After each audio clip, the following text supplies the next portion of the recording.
In pan I'm adding oil, and first I'm going to saute brinjal. I'm going to saute this for at least 10 to 15 minutes until it's completely cooked. In about 15 minutes I added some water also to cook this. So it's completely cooked. I can even mush it, you can see that. It's completely cooked. Now I'm going to cool this and transfer this to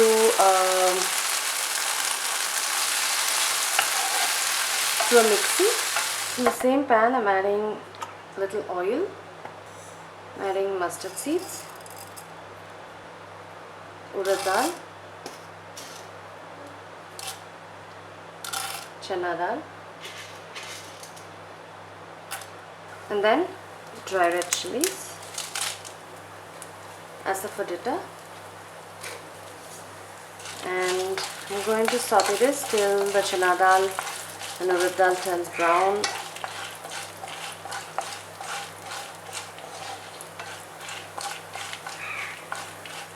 And once that is done, I will cool this and transfer this to the mixie. So I've added everything in the mixie. I'm going to add an inch of tamarind.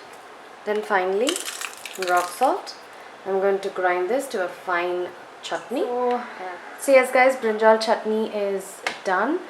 I'm going to have this with dosa. You can actually put some hot oil in this or hot ghee in this and have this for rice also.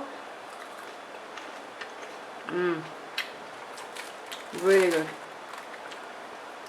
Such a simple and so yummy.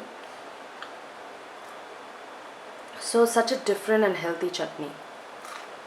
So yeah, I'm going to enjoy this. I'll see you guys in my next video. Take care everyone. Bye bye.